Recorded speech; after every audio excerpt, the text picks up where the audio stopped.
Have you ever looked up at the stars and constellations and patterns drawn out by the cosmos themselves and wondered what immense power that entity may hold? Well, then I have a Druidic circle for you. One that allows you to take ancient knowledge and unleash the power of the stars to stop your enemies at every turn. Today, we're going to be talking about the Druid's Circle of Stars. I am Eric, and welcome to the Geek Pantheon, and today we are going to be continuing our subclass deep dive series, taking a look at the subclasses contained within Tasha's Cauldron of Everything. And today we're going to be talking about the Circle of Stars subclass for the Druid. Now, some of you may be wondering, especially those who watched my Tasha's Cauldron of Everything video, I don't recall this one being included in the review. And yeah, I took a look at my handwritten notes and I took notes on it while I was reading it, but for some reason I transferred them to a written script. They disappeared. So apologies about that. Those of you that commented on the video wondering what happened to it, it's there. Here I am talking about it, and apologies about that. But moving forward, we're going to be taking a look at all the things contained within the subclass from a mechanical standpoint, and then talking about how you can play the subclass, what type of parties the subclass would operate pretty well in, and then as a dungeon master, what you should consider if you have a Circle of Stars Druid playing in your campaign. So let's get started. Now, starting off talking about this class, we don't have tenets like we did with the Paladin Oath of the Watchers that we did last video, but I wanted to talk about what this circle seems to represent when it comes to the Druidic Order from a flavor standpoint and how it's described in the book. It very much is rooted in the study of stars and constellations and their effect on the material plane. And what intrigues me about this subclass and why I really like it is it comes across as very scientific in nature, as opposed to many other Druidic circles being rooted in their connection with the natural world, having this supernatural connection with the flora and fauna that surrounds them. This Druidic circle is much more reliant upon knowledge and the ancient knowledge of those who came before them. The repositories that they talk about in the section for this subclass play a really big role. And this subclass comes across as almost as a supernatural astronomer that is dedicated to using spells that are replicable and consistent, much more akin to a wizard than a druid. And so it's a nice kind of middle ground of, yes, you are tied to nature. You pull your power from nature and the stars above you. But the way that you tap into that is not by having a connection with the stars.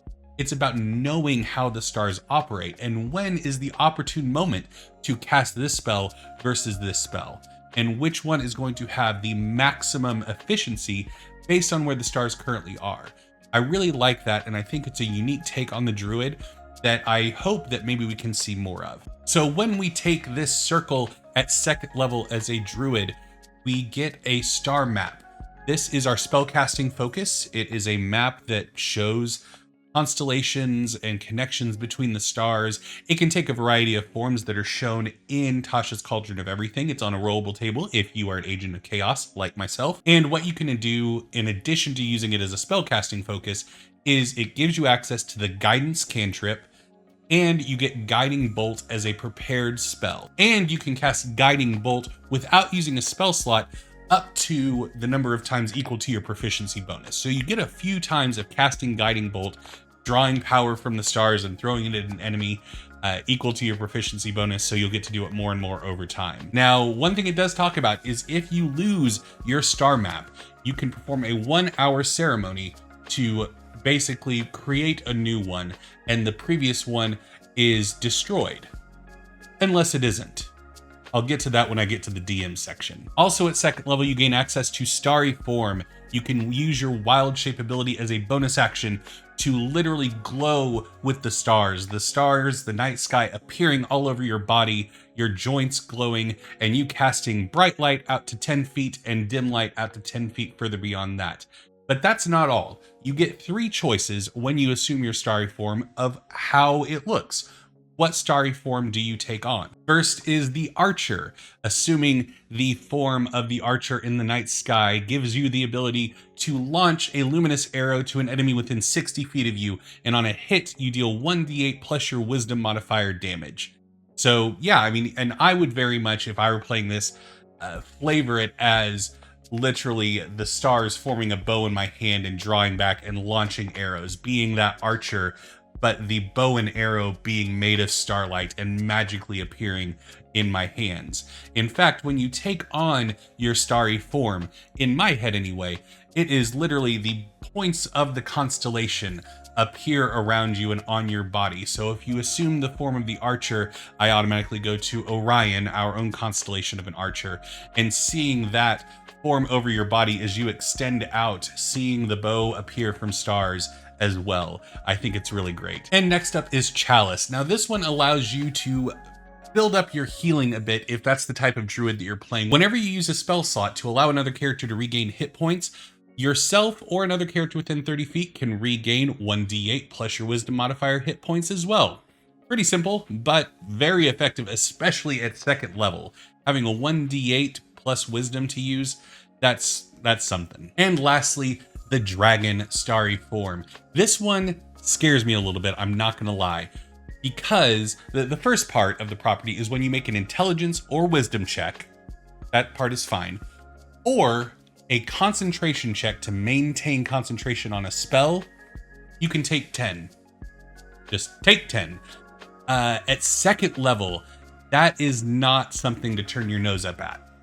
You are going to be able to maintain concentration pretty effectively, at least for a couple of levels after you get this ability. So if your druid is very focused on spell casting, that's the type of druid that you want to play, assuming Dragon Starry form, and then continuing to cast, knowing that your concentration is pretty well safe, is pretty potent. Now, obviously, this is going to lose its potency as you level, as things begin dealing more and more damage, but certainly at second level especially, being able to take 10 on concentration checks is pretty cool, if not too cool. At 6th level, you get the Cosmic Omen class feature. Now, when you finish a long rest, you can study your star map for omens. And when you do that, you roll a die. Any die, doesn't matter. And if you roll an even or an odd number, that determines the property of the special reaction that you gain. You either get wheel with an even roll or woe with an odd roll. If you roll even, then you have the ability as a reaction to roll a d6 when there's a creature that you can see within 30 feet attempting an attack roll, ability check, or saving throw. And when you roll that d6, you can add that number to their roll. Conversely, woe, when a creature that you can see within 30 feet attempts to make an attack roll, ability check, or saving throw, roll a d6. You can subtract that number from their check. Pretty simple and straightforward, but can be pretty effective, especially in a pinch. And you get the ability to use this equal to your proficiency modifier. So once again, as you level up, you'll gain more uses, and you regain all expended uses when you finish a long rest. So you always are back up to your proficiency bonus in terms of the amount of times that you can do this special reaction, as long as you study your star map when you finish a long rest and roll that die. At 10th level, you gain the Twinkling Constellations class feature. This basically upgrades your starry form abilities. If you are the Archer or the Chalice, that 1d8 that you had upgrades to a 2d8. And if you're in the Dragon form, you can fly 20 feet and you can hover. So you can get up above everybody and just stay there. And once again, taking 10 on all your concentration checks while you're up there. And you also get the ability to change your starry form at the start of every turn. So yeah, I mean, this is a good natural progression, kind of stepping things up a little bit. So I appreciate it and I do like it. Now, this is the first big divergent moment from the Unearthed Arcana version of the Circle of Stars Druid, where this was not a part of it, and what ends up being the 14th level ability now was here in the 10th level slot, and they did away with the previous 14th level ability. So if you played this class and really liked the hefty damage dealing you got at 14th level, that is gone.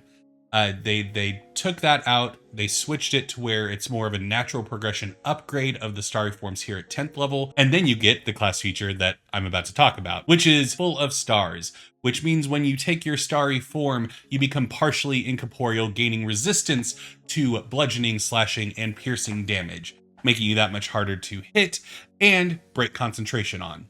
So now that we've gone through all of the crunchy bits, I wanted to give my thoughts on this class because I didn't get a chance to do it in the review. Just real quick, I like it. I think it's very intriguing. I think that you can make a really great damage dealer, healer, or kind of crowd control, buffing, debuffing style caster through the different Starry forms. Or you can make a jack of all trades, master of none once you hit that Twinkling Constellations 10th level feature and can switch on the fly.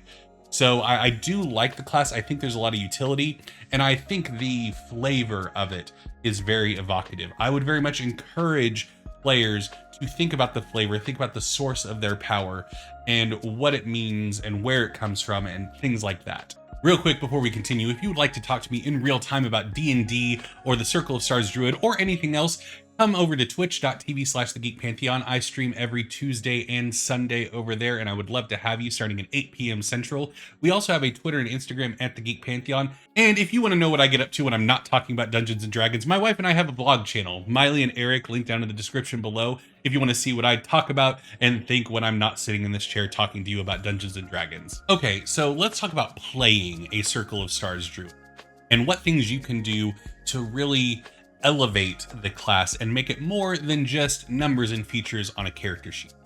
So first and foremost, when I read through this class, there's one thing that comes to mind: Astronomer. These druids are scientists in a certain regard. You are a fantasy scientist essentially, because you're studying the stars, you have a star map, you're studying their patterns and what is effective when and where. And furthermore, you have these ancient archives that contain repositories of knowledge that the druids before you have written down. So I would think about that when I'm creating the character and coming up with personality quirks and things like that. But more importantly, I would work with the DM and let them know at first level, if that's where the campaign's starting, okay, I intend at second level to take the Circle of Stars Druid, and I think it would be cool to have a moment where my character discovers a star map. And that's the moment that the first ability unlocks, because the star map is your spellcasting focus. That is the first thing that you get for this subclass. So I would work with my DM to make sure that can happen, and that when we're in that session that we're about to switch over to second level, that we can stumble upon it. We find it on a body from a combat encounter, we find it in a chest somewhere, and that's what unlocks my abilities. And continuing on that, I would then begin changing the description of my spells. When you're a first level druid, you're tied into nature, you're very much going down that path. And then you find this star map. And I would begin to change how my spells look. Make them powered by starlight. Make them look like they're being drawn down from the sky, or just powered with this luminous energy. And have it be flavored that way. It plays perfectly into the section in Tasha's Cauldron of Everything, where it talks about customizing your spells. And your guiding bolt isn't radiant fire, it's literally a falling star landing on the enemy.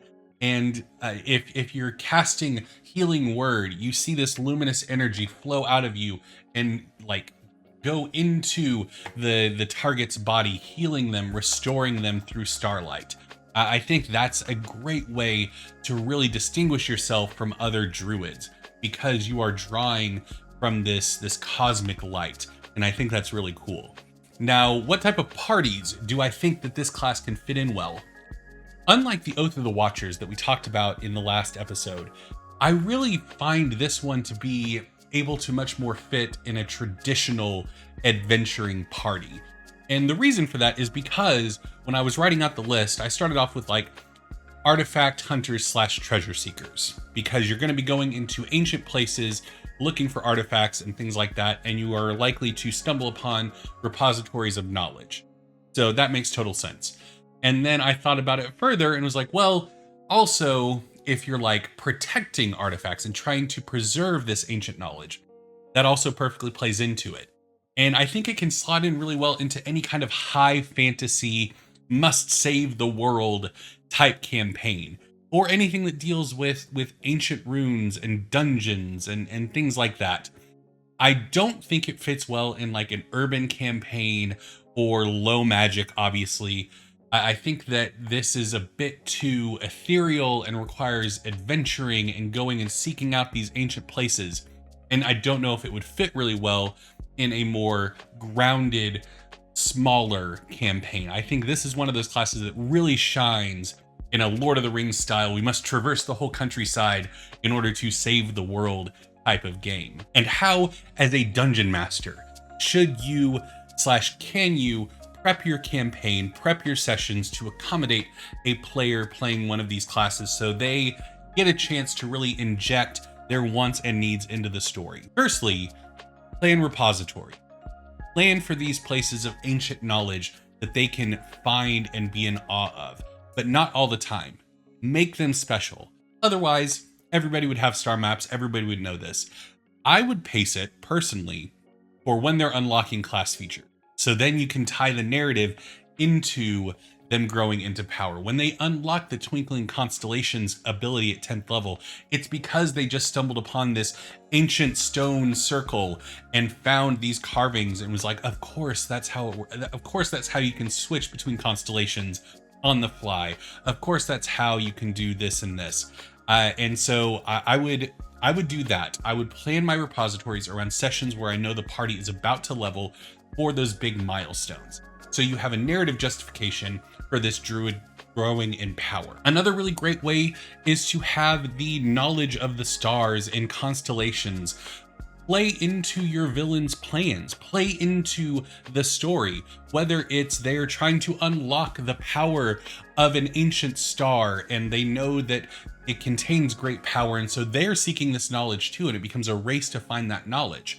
Or they need to wait until certain stars are perfectly in line for the planes to become coterminous, and that's when they can unleash their evil plan. And the Circle of Stars Druid is the one that can figure that out and understand it. Obviously, you don't want to plan your entire campaign around a single character and their subclass, but having that be part of it, having that be an element of it, can really allow this class to shine and make their knowledge feel important. Make the fact that they're a member of the party important. If you're going to go with the villain has plans with the stars and things like that, I would bend the rules of the star map property, as I alluded to earlier in the video. I would basically, here's how you would frame it. Because you are bending a core tenet of a class feature. When you create a new star map for yourself, the previous one is destroyed. That is written out in black and white. And if you just spring that on the players that the villain has managed to do this, it's gonna be upsetting. If you have generous players, then they will understand that you're telling a story and they'll go with you. But the way that you can do it to make it hit a little bit less hard and make it more difficult for them to get mad at you, do it earlier in the campaign and let them benefit from it. Allow the druid to find another ancient druid's star map in one of these repositories that unlocks one of their class features, or treat it almost like a wizard's spellbook. Give them an extra spell, maybe out of the wizard's spell list or the warlocks. Give them something interesting to show these star maps are powerful and they contain magic. When they found their star map, they got Guiding Bolt and guidance from it. So play it that way to where not every Circle of Stars Druid has the same spells in their star map, and show them like, oh, well, it seems like there was some ritual they were able to perform on the star map that preserved it. Because you can tell that this is a very old star map that was left here, and just try to weave that narrative of like, oh, well, it's amazing that they figured out how to do this. How lucky for you. Good for you. This worked out great for you that the rule didn't apply for this star map. So that when you pull it on them down the road and one of the villain's henchmen steals their star map and, you know, they just bring it back, hour-long ceremony, you could either foreshadow a little bit and say something feels different. It almost feels like the star map in your hand is pulling you towards something. It's like on a string, maybe playing into the idea that the magic has connected the two star maps. Or you could have it be a surprise. Have the star map turn out to have been a MacGuffin or an important piece of the puzzle for the villain, and be like, well, I followed you and found this ritual that you stumbled across and figured out how to preserve a star map. And so, yeah, that's something fun that you can do as a dungeon master to bend the rules of a class feature to really have a cool narrative moment. So let me know if you're excited by the concept of playing a Circle of Stars Druid. Let me know down in the comments what I should do next. And I have been Eric, and I will see you next time.